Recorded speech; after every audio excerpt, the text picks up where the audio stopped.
Welcome to the Old Ways for the New Age podcast, where we are embracing ancient ways of being and opening our hearts to the magic of everyday life. We are your hosts, Kristy and Hannah. Join us as we romance the ordinary, re-enchant our own lives with plant magic, and get ourselves back to the garden. Before we get into the podcast, we would like to acknowledge the traditional custodians of the unceded land on which we live, work and record, the Wandjirabara people. We wish to honour their elders past, present and emerging, and recognise their continued connection to the land, sea and community.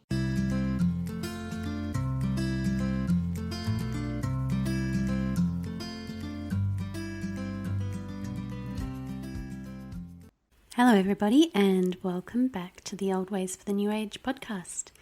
Today we just have me, Kristy, as a solo episode, and we'll be walking you through some really fascinating, interesting facts about sleep and dreaming in honour of the Pisces new moon and the fact that the sun is also entering Pisces season this week as well, pretty much around the same time. This Pisces new moon, and remember, a new moon is all about planting seeds and setting intentions for the month ahead. The Pisces new moon asks us to plant those seeds with love and manifest from a place of true authenticity. Pisces to me is kind of a little bit childlike, and my dad and my younger sister are both Pisceans, and it's not so much an innocence. They're very worldly and old souls, but they just have that wonderful sense of childlike wonder that I think is very important as you age to maintain. I think it's where we learn to find joy in the little things. So I feel like this week is a really great time to look at where you experienced true joy and love in your own childhood, and try to bring that back into your life now. It's a time where we're all feeling a bit more intuitive, and sometimes that makes us feel like we want to close our hearts off to the world a little bit, especially for highly sensitive people or empaths. So it's about trying to work out how you can be intuitive and open and receptive from an open-hearted place. And since Pisces is all about water, my sister is definitely a water baby. She loves the water. It would be the perfect time for a bathing ritual, especially one that focuses on the new moon. So perhaps a bath where you set your intentions, dream up possibilities, think about what it is that your soul truly desires to manifest, and really explore what it is that you authentically desire. A meditation to visit your inner child would be really good as well. And just incorporating all this into a bathing ritual would be a really beautiful practice for this new moon. And in honor of dreamy Pisces, we're going to be talking about dreams this week. So let's get stuck in. In ancient cultures, dreaming was viewed as medicine and as an ocular art. There were dream oracles, kind of like priests or priestesses, who could either dream on your behalf or decipher your own prophetic dream. They really focused on dreams as being ways of seeing into the future. Dreaming provided access to the other realm, where you could visit gods and goddesses, and also people you know who had passed on. So it was kind of like this other realm, this other world that you actually went to visit. In some places around the world, there even existed sleep temples, which is just incredible to me, where the dreamer would go through a process to incubate dreams and encourage specific lucid dreams. 3,000 or 4,000 years ago, our ancestors understood and valued dreams far more than we do. People visited these sleep temples specifically to go through rituals and to sleep dreams. They believed that healing could occur in a dream through certain rites and rituals prior to. So the sleep sanctuaries were kind of like wellness centers where the person was treated holistically, and they used practices like purging, fasting, clean eating prior to the dream to prepare the dreamer so that they could go into a lucid dream and then call upon certain gods and goddesses to aid in the healing of their physical body. Moving along the timeline a little bit, we came to Christianity becoming the main belief system. And dreams for a little while there were actually seen as very similar sort of things, where they were seen as carrying messages from God or angels. And that hung around until about the 1600s. And then they were viewed more as a sort of occult practice and were viewed as dangerous even. It wasn't actually until the mid-1800s with people like Sigmund Freud and Carl Jung, among others, who actually started to explore the world of dreams again and look at them in a different way. Carl Jung in particular researched ancient beliefs and dreams, and he found that to him the pattern of the universe was one of duality. And he started to explore the worlds of archetypes, something that is not necessarily new. It's something that ancient people used. You see a lot of archetypes in their myths. And he looked at things like universal symbols, and from there he developed this idea of the collective unconscious. The basic meaning of this is that we are all able to access, through the collective unconscious, kind of universal database of symbols and archetypes that all mean the same thing to all of us as individuals. So dreams can kind of be decoded using those. And that's where you get things like dream dictionaries, where you can look up certain things and figure out what they mean. In ancient times, however, dreams were considered a crucial part of life. They were seen as ways to understand this other realm and also to look into our own futures. They were looked at mostly as messages from the other side, or as prophecies. Nowadays, of course, they're regarded more as emotional expressions from our innermost selves and sort of take on a way of working out our sort of emotional and mental issues and problems from like a psychological point of view. But what really fascinates me is these sleep sanctuaries. So you would go to a sleep sanctuary to incubate a dream.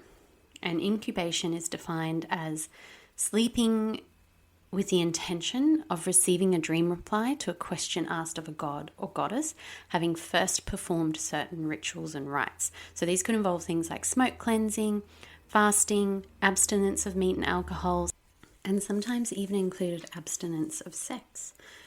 Studies have shown that actually not eating, or only eating very light in the hours before bedtime, does actually result in more dream sleep and can promote lucid dreams as well. Lucid dreams are dreams where the dreamer is aware that they are dreaming within the dream. And so they have some kind of control over what happens in the dream. I remember having one of these when I was younger, and I had never been able to fly in my dreams up to that point. And I was walking down this tree-lined road, and it kind of looked like it was in Tuscany. And I suddenly realized that I was dreaming. I don't actually remember how I realized I was dreaming. Some people say that looking at your hands in the dream can actually trigger the awareness that you're in a dream. I don't remember that. I just remember I suddenly remembered I was dreaming. And so the very first thing I thought to do was obviously to fly. And I managed to get above the treetops, but it was kind of more like an extended jump and fly for a bit and then float down, kind of like big, giant, slow motion jumps. I've been trying to get more lucid dreams, but I think there's also a little bit of a taboo with lucid dreams as well. Some people think that they could be quite dangerous, but I think that's just because it's misunderstood, but also I think there's just not enough knowledge or research that has gone into lucid dreams yet for us to fully understand them. We know a lot about dreaming in general. Heaps of studies have been done about that. Dreaming is actually referred to as REM sleep. So if you've ever looked into sleep and what happens when we're asleep, REM is called REM because of rapid eye movement. So they've discovered that what happens when we dream is we have these rapid eye movements, and we usually dream or experience REM in the early hours of the morning when we've had enough cycles of kind of going between non-REM and REM sleep. So if you're a very early riser, you might think you never have dreams, and that's probably why. You're probably waking up before you actually get to the cycle where you dream the most. And what happens to our brains when we actually lucid dream is fascinating. It's kind of like this hybrid state of consciousness. It's something that doesn't happen in ordinary dreams, and the neural signature of a lucid dream is made up of both REM sleep, so normal dream, but also with wakefulness features within it. It's kind of like a type of what they call metacognition. And the neural basis of this seems to be the activation of the right dorsolateral prefrontal cortex and the precuneus. I think that's how you pronounce it, I'm not sure. But these are the regions which are pretty much dormant during normal dreaming. And what's really amazing is that these are also the areas which are typically associated with things like memory, self-assessment, perception, and decision-making. So frequent lucid dreamers, adult lucid dreamers, are shown to be really excellent problem solvers. And what's also really interesting is that children are really great lucid dreamers, and children often have a lot of lucid dreams. So is it possible that what they're learning about themselves through lucid dreams is kind of like they're working on their self-identity through these dreams? I mean, they do say that our core beliefs are programmed into us as children, up to like the age 7 roundabout. So is that possibly what is happening? I mean, children do also spend a lot of their time in this sort of like imaginary world as well. It's part of how they learn. And going back even further, babies actually spend most of their time in REM sleep, in the dream world. So could it be that they too are kind of like discovering themselves and this new world through those dreams? Is it because they've just come from the dream world or the dream realm and they're kind of in this limbo where they're half here and half there?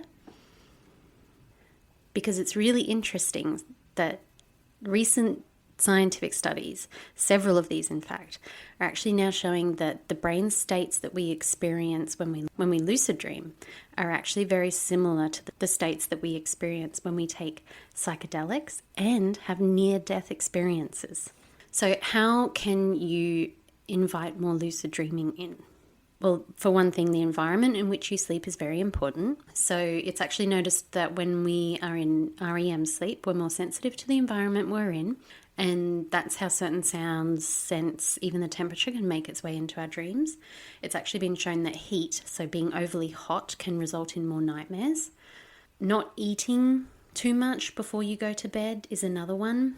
I think there's this old wives' tale actually, it's something about cheese, where you don't eat cheese before bed because it results in nightmares. And it's something to do with the link between your digestion working overtime, having to work overtime, and that resulting in more nightmares. So what happens when you physically go to sleep is that your body actually goes through a healing process.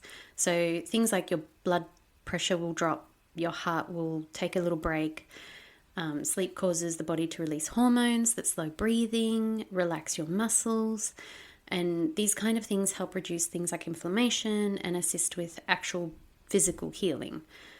There's a number of different hormones that are released during sleep, and they all kind of have different purposes. So melatonin, which is released by the pineal gland, controls your sleep patterns. We all kind of know that at this point.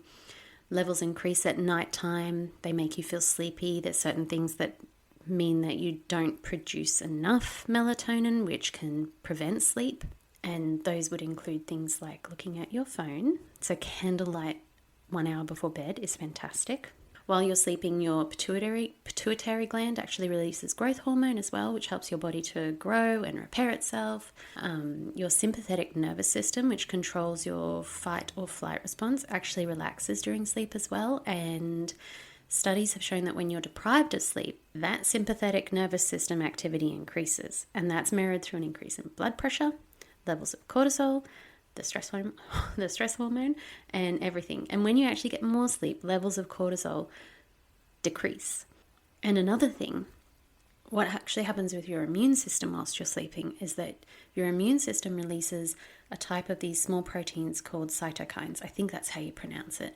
And if you're sick or injured, those help your body fight inflammation, infection, and trauma. And without enough sleep, your immune system will not function at its best because it doesn't have enough of these going around helping your body fight whatever it has.